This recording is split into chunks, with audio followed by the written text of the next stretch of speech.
Hello guys, welcome to my channel Lucent Adda. हम लोग Lucent सामान्य ज्ञान टॉपिक वाइज कवर कर रहे हैं। तो आज का हमारा टॉपिक है एंशियंट हिस्ट्री में गुप्त साम्राज्य। तो आज का हमारा 21वां टॉपिक है गुप्त साम्राज्य। गुप्त साम्राज्य का उदय तीसरी शताब्दी के अंत में प्रयाग के निकट कौशाम्बी में हुआ। संभवतः गुप्त लोग कुषाणों के सामंत थे। तो गुप्त साम्राज्य का उदय कब हुआ? तो गुप्त साम्राज्य का उदय तीसरी शताब्दी के अंत में प्रयाग के निकट कौशाम्बी में हुआ था। और ये किसके सामंत थे? कि कुषाणों के सामंत थे। भारतीय इतिहास में गुप्त वंश का शासन अत्यंत ही महत्वपूर्ण माना जाता है।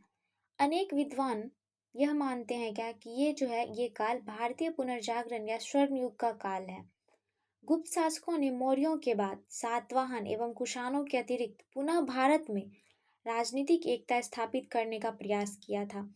प्रशासनिक व्यवस्था को लागू किया इन्होंने। कला, धर्म, साहित्य, शिक्षा एवं ज्ञान विज्ञान को प्रश्रय दिया।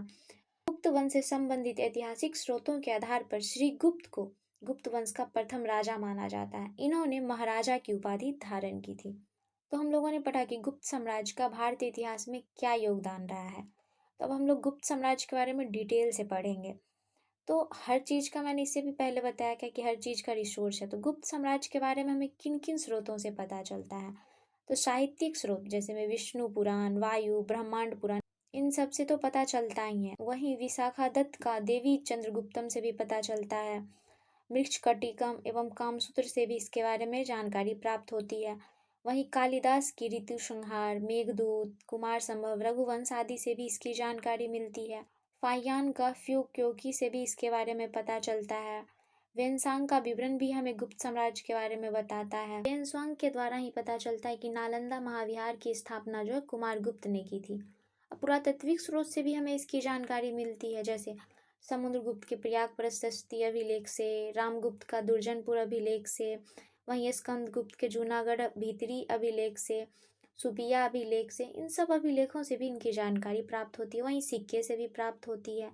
स्मारक जैसे में स्तंभ, मूर्तियां, चैत्यगृह, इन सब से भी हमें गुप्त साम्राज्य के बारे में जानकारी प्राप्त होती है।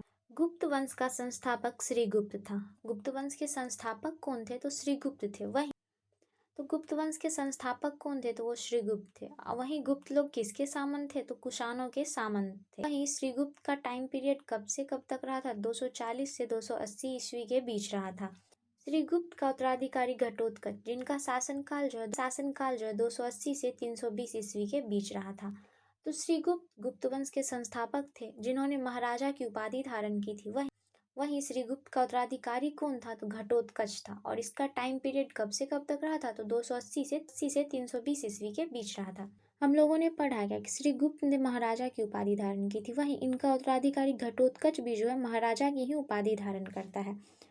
गुप्त वंश का प्रथम महान सम्राट चंद्रगुप्त प्रथम था। तो गुप्त वंश के जो सबसे महान सम्राट कौन थे? तो वो चंद्रगुप्त प्रथम थे। यह 320 ईस्वी में गद्दी पर बैठा। ये जो है 320 ईस्वी में गद्दी पर बैठते हैं। इसने लिच्छवी राजकुमारी कुमार देवी से विवाह किया और इन्होंने महाराजाधिराज की उपाधि धारण की। तो गुप्त वंश का सबसे महान सम्राट कौन थे? तो वो चंद्रगुप्त प्रथम थे। और इन्होंने किस चीज की उपाधि धारण की थी? इन्होंने महाराजाधिराज की उपाधि धारण की थी। इतिहासकारों के द्वारा कहा जाता है कि अपने महान पूर्ववर्ती शासक बिंबिसार के समान विवाह करके चंद्रगुप्त ने द्वितीय मगध राज्य की स्थापना की थी। अर्थात संबंध जिनका टाइम पीरियड 319 से 320 ईस्वी के बीच रहा था, की शुरुआत चंद्रगुप्त प्रथम ने की थी। चंद्रगुप्त प्रथम का उत्तराधिकारी समुद्रगुप्त हुआ, जो 335 ईस्वी में राजगद्दी पर बैठा। इसने आर्यवर्त के 9 शासकों और दक्षिणावर्त के 12 शासकों को पराजित किया। इन्हीं विजयों के कारण इसे भारत का नेपोलियन कहा जाता है। तो ये क्वेश्चन अक्सर पूछे जाते हैं कि भारत का नेपोलियन किसे कहा जाता है? तो समुद्रगुप्त को भारत का नेपोलियन कहा जाता है।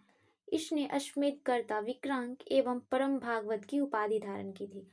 जहां चंद्रगुप्त प्रथम ने महाराजा धीराज की उपाधि ग्रहण की थी, वहीं समुद्रगुप्त ने अश्वमेधकर्ता, विक्रमांक एवं परम भागवत की उपाधि धारण की थी। इसे कविराज भी कहा जाता था। समुद्रगुप्त को कविराज के नाम से भी जाना जाता था। समुद्रगुप्त विष्णु के उपासक थे। तो समुद्रगुप्त किस धर्म को मानते थे? तो ये भगवान विष्णु को मानते थे। समुद्रगुप्त किसका उत्तराधिकारी था? तो ये चंद्रगुप्त प्रथम के उत्तराधिकारी। इन्होंने आर्यवर्त के 9 राजाओं को हराया था। तो पहले रुद्रदेव, दूसरे मित्तल, तीसरे नागदत्त, चौथे चंद्रवर्मा, पांचवे गणपति नाग, छठे नागसेन, सातवां अच्युत, आठवां नंदी और नवाब बलवर्मा, इन 9 आर्यवर्त शासकों को इन्होंने हराया था। वहीं इन्होंने दक्षिण के 12 शासकों को पराजित किया था। तो ये 12 शासक कौन कौन से राज्य से संबंधित थे और वहां के शासक कर्ता कौन थे जिनको इन्होंने पराजित किया था?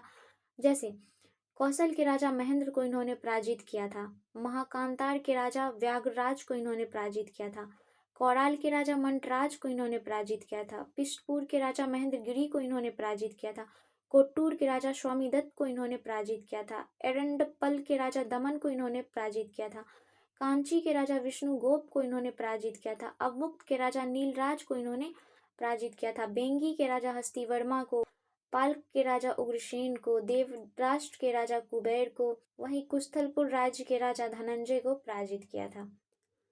समुद्रगुप्त संगीत प्रेमी था, ऐसा अनुमान उसके सिक्कों पर उसे वीणा वादन करते हुए दिखाए जाने के कारण लगाया गया है। कहा जाता है कि समुद्रगुप्त जो है वो संगीत प्रेमी थे। तो इनके द्वारा जो है मुख्यतः 6 सिक्कों का निर्माण किया गया था। तो वो कौन कौन से थे? गुरूर प्रकार के सिक्के थे, धनुर्धारी प्रकार के सिक्के थे, परशु प्रकार के सिक्के थे, अश्वमेध प्रकार के सिक्के थे, व्याघ्रहनन प्रकार के सिक्के थे।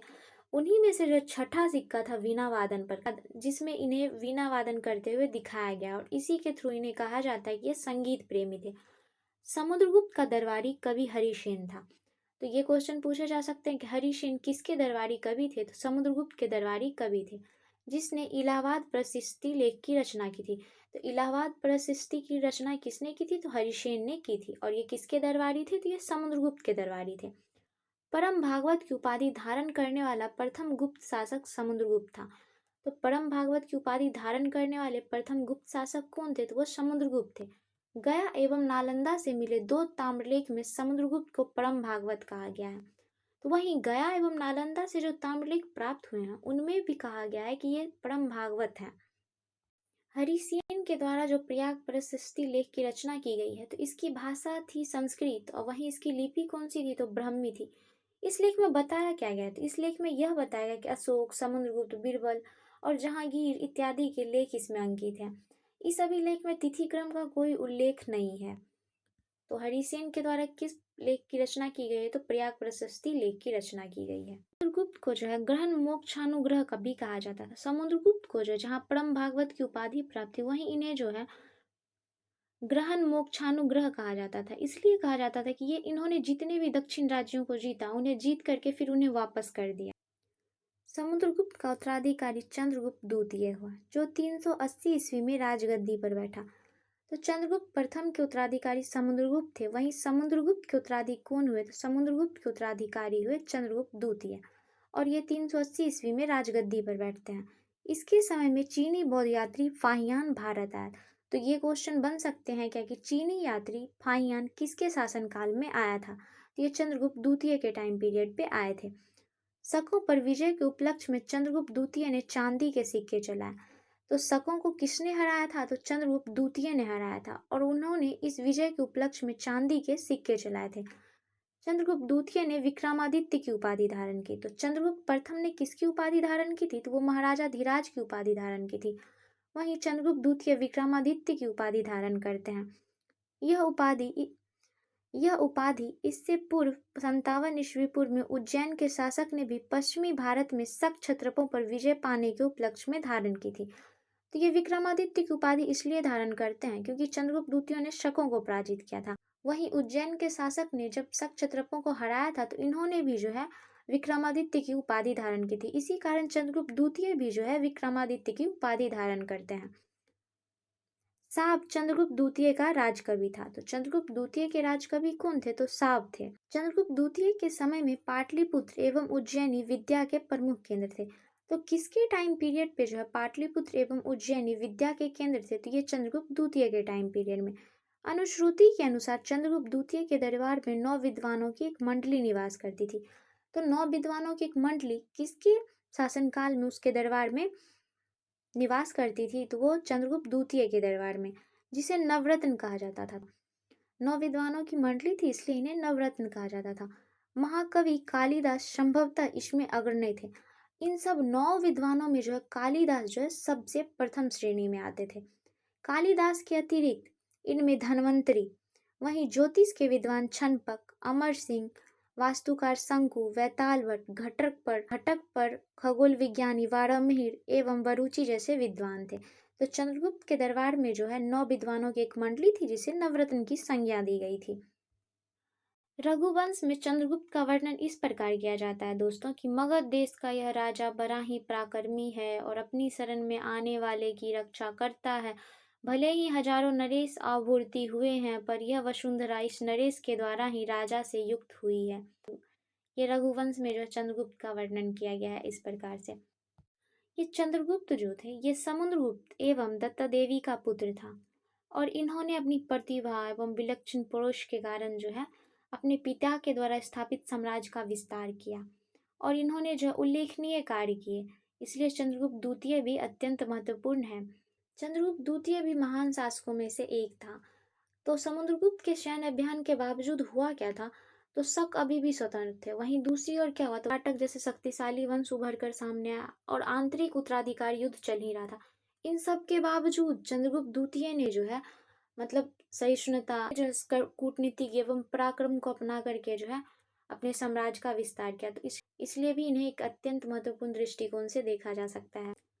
चंद्रगुप्त द्वितीय का संधि विग्रहिक सचिव वीरसेन शैव मतलाम्बी था। तो वीरसेन कौन से मत को मानते थे, तो ये शैव मत को मानते थे, जिसने शिव की पूजा के लिए उदयगिरी पहाड़ी का एक गुफा का निर्माण करवाया था। तो वीरसेन जो थे ये शैव मतलाम्बी को मानते थे और ये किसके टाइम पीरियड पे थे, तो ये चंद्रगुप्त द्वितीय के टाइम पीरियड पे थे। और इन्होंने क्या किया था, तो उदयगिरी की पहाड़ी की गुफा को काट करके जो है शिव की पूजा के लिए एक स्थान बनाया था।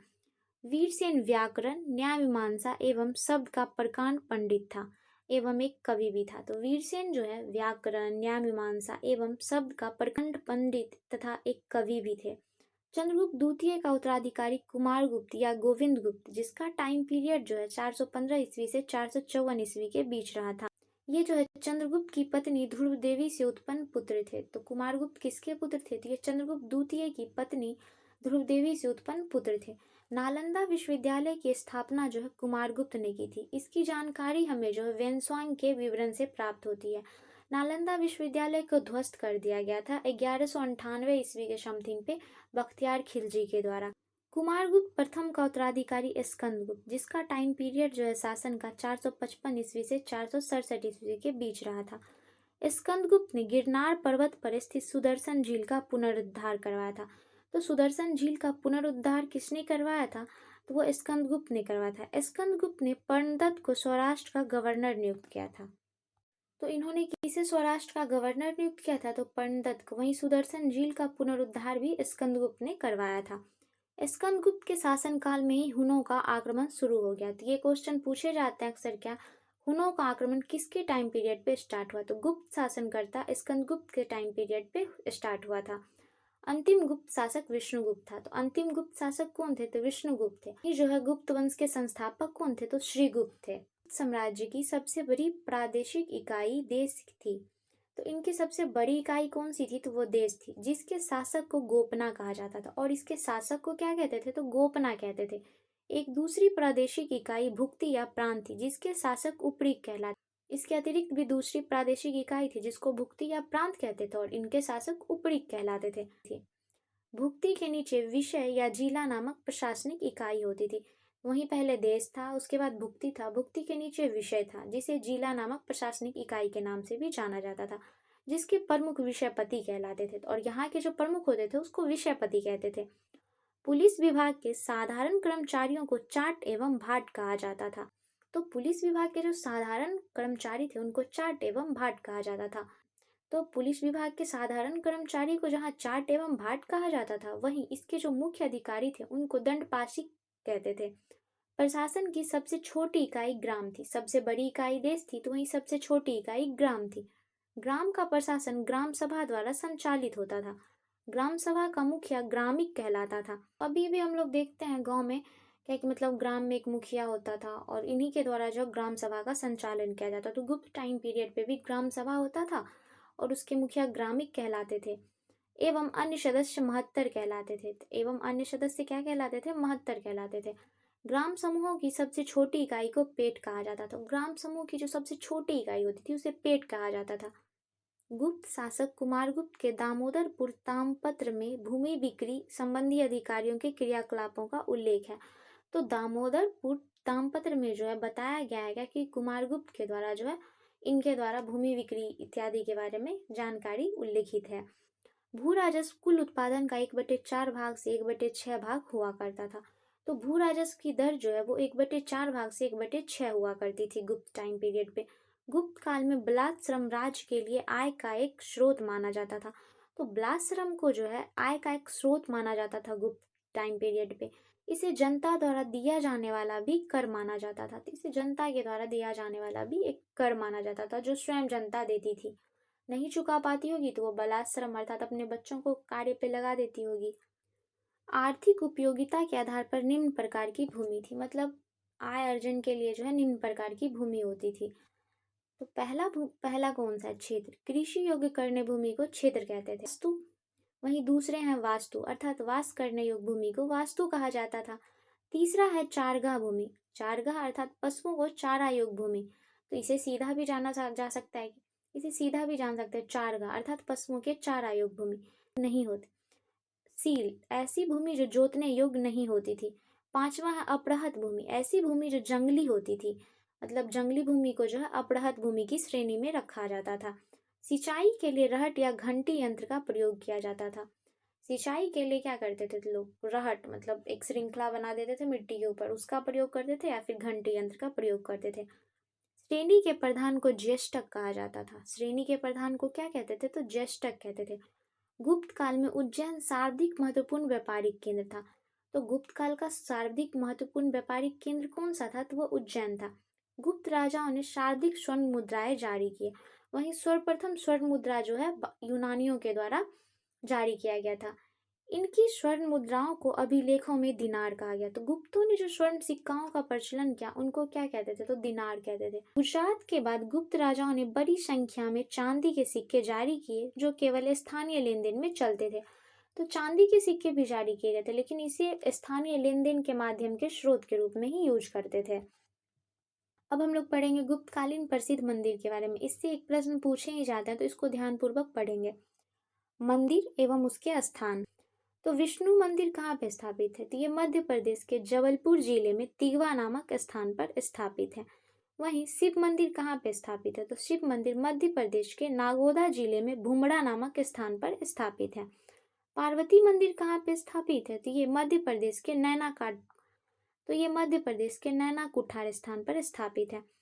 ईंटों द्वारा निर्मित दशावतार मंदिर कहाँ पे है, तो ये उत्तर प्रदेश के ललितपुर जिले के देवगढ़ नामक स्थान पर स्थापित है। शिव मंदिर कहाँ पे है, तो ये मध्य प्रदेश के नागौद जिले के खो नामक स्थान पर स्थापित है। लक्ष्मण मंदिर ये भी जो है ईंटों के द्वारा निर्मित किया गया है। ये भी जो है उत्तर प्रदेश के भीतरगांव कानपुर में स्थापित है। हम लोगों ने पढ़ा कि विष्णुपद मंदिर कहाँ पे है, तो ये भी मध्य प्रदेश में है। शिव मंदिर कहाँ पे है, तो ये भी मध्य प्रदेश में। पार्वती मंदिर कहाँ पे है, तो ये भी मध्य प्रदेश में है। दशावतार मंदिर कहाँ पे है, तो ये यूपी में है। शिव मंदिर कहाँ पे है, तो ये भी मध्य प्रदेश में। वहीं लक्ष्मण मंदिर कहाँ पे है, तो ये भी यूपी में है।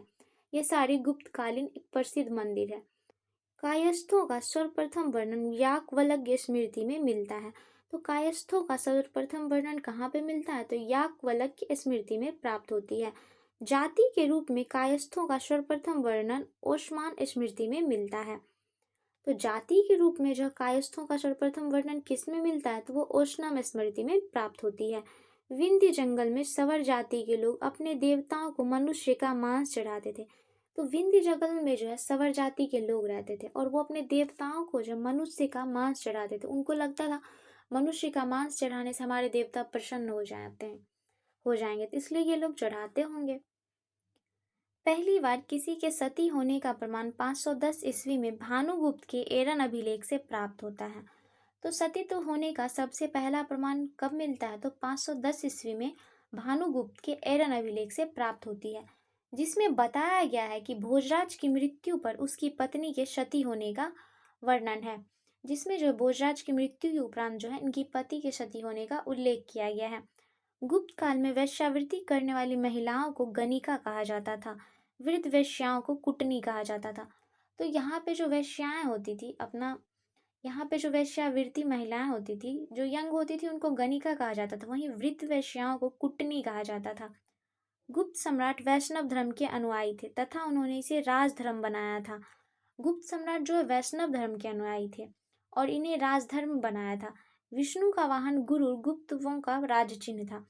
विष्णु का वाहन गुरुर गुप्तों का राज चिन्ह था। गुप्त काल में वैष्णव धर्म संबंधी सबसे महत्वपूर्ण अवशेष देवगढ़ का दशावतार मंदिर है। तो ये प्रश्न बन सकते हैं कि देवगढ़ का दशावतार मंदिर किस धर्म के से संबंधित है? तो ये विष्णु धर्म से संबंधित है। तो ये वैष्णव धर्म से संबंधित है। हम लोगों ने ये भी पढ़ा है कि कुमारगुप्त ने जो नालंदा विश्वविद्यालय का निर्माण करवाया था। इससे ये पता चलता है कि सभी धर्मों के प्रति जो सहिष्णुता रखते थे, भले ही इनका धर्म जो है वैष्णव हो रहा, धर्मों के प्रति सहिष्णुता का बर्ताव रखते थे, तभी तो इन्होंने नालंदा विश्वविद्यालय की स्थापना की, जो बौद्ध धर्म से संबंधित है। जबकि इनका राजधर्म क्या था? तो कि इनका राजधर्म वैष्णव धर्म था। यह बेतवा नदी पर स्थित है।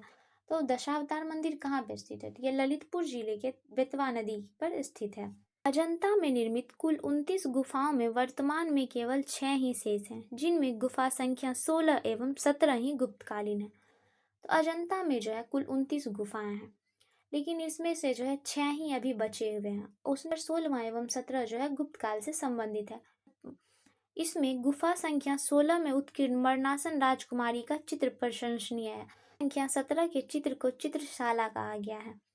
इस चित्रशाला में बुद्ध के जन्म, जीवन, महाविनिष्क्रमण एवं महापरिनिर्वाण की घटनाओं से संबंधित चित्र उद्धृत किए गए हैं, जहां इनके द्वारा जो है वैष्णव धर्म को राजधर्म के रूप में घोषित किया गया था। वहीं गुफा संख्या 17 से पता चलता है कि ये सभी धर्मों के प्रति सहिष्णुता का बर्ताव रखते थे, तभी तो इन्होंने गुफा नंबर 17वें में बुद्ध के जन्म, जीवन, महाविनिष्क्रमण, महापरिनिर्वाण इत्यादि के चित्र उद्धृत किए गए हैं। अजंता की गुफाएं बौद्ध धर्म की महायान शाखा से संबंधित है। तो ये प्रश्न पूछे जा सकते हैं कि अजंता की गुफाओं में जो बौद्ध धर्म की कौन सी शाखाओं से संबंधित है? तो ये महायान शाखा से संबंधित है।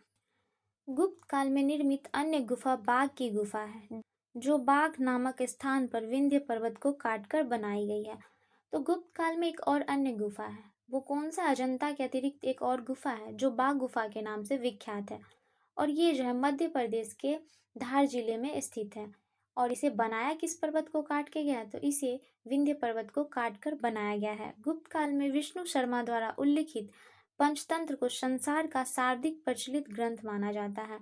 तो पंचतंत्र की रचना किसने की थी? तो विष्णु शर्मा ने की थी। इसे जो है संसार का सर्वाधिक प्रचलित ग्रंथ माना जाता है।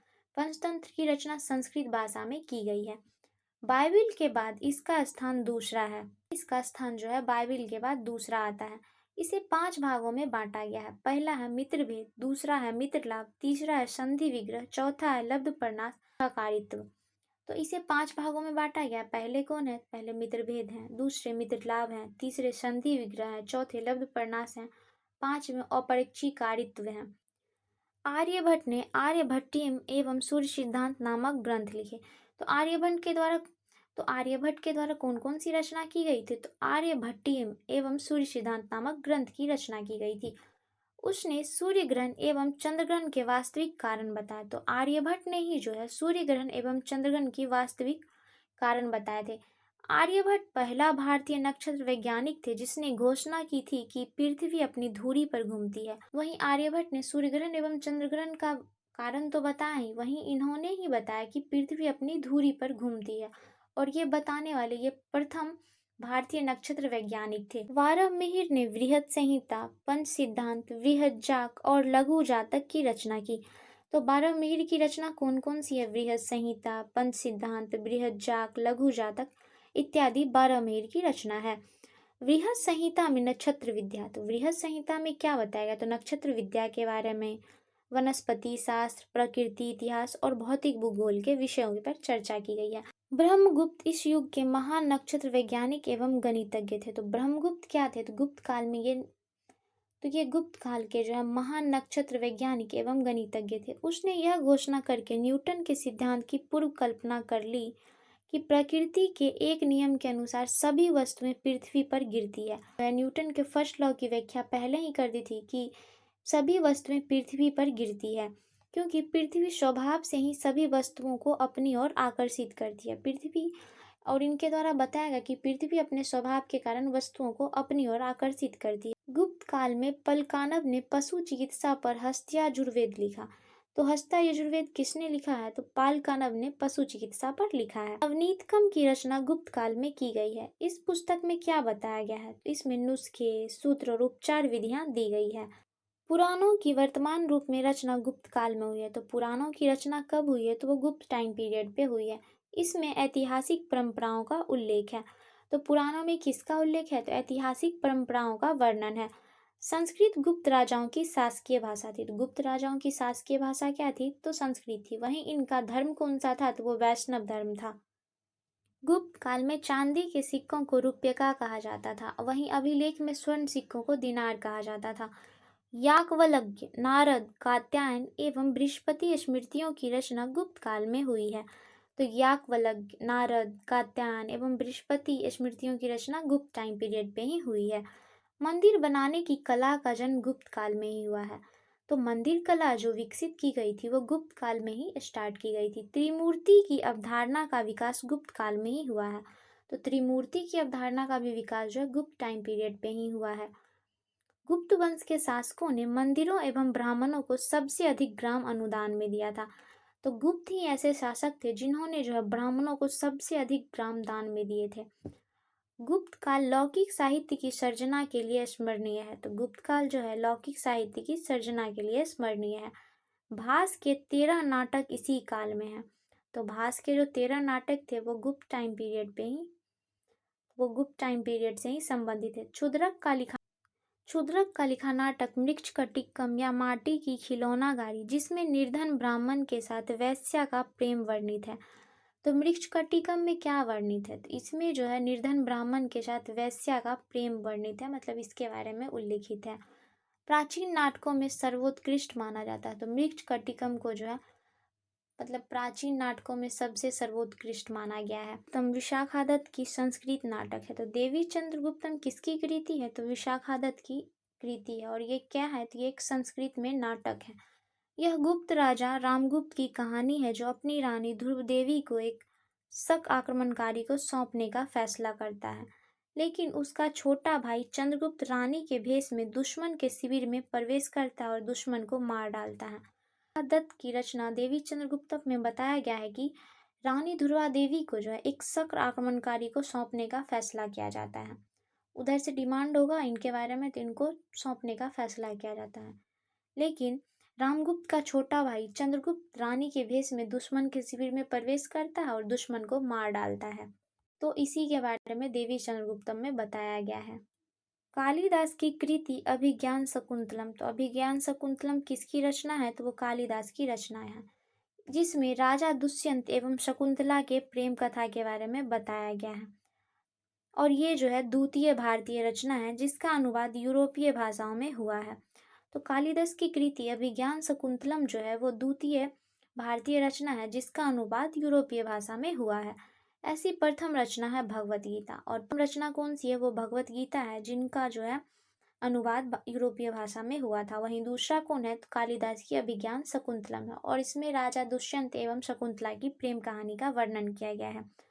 सांस्कृतिक उपलब्धियों के कारण गुप्त काल को भारतीय इतिहास का स्वर्ण युग कहा जाता है। इन्होंने जितना सांस्कृतिक दृष्टिकोण से इसका विकास किया था, इनको जो स्वर्ण युग के नाम से जाना जाता है। नगरों का क्रमिक पतन गुप्त काल की महत्वपूर्ण विशेषता थी। So guys, thanks for watching this video. अगर वीडियो अच्छा लगा हो तो चैनल को सब्सक्राइब करें, लाइक कर दें तथा बेल आइकन को प्रेस कर दें ताकि लूसेंट अड्डा का नोटिफिकेशन सबसे पहले आपके पास पहुंच सके।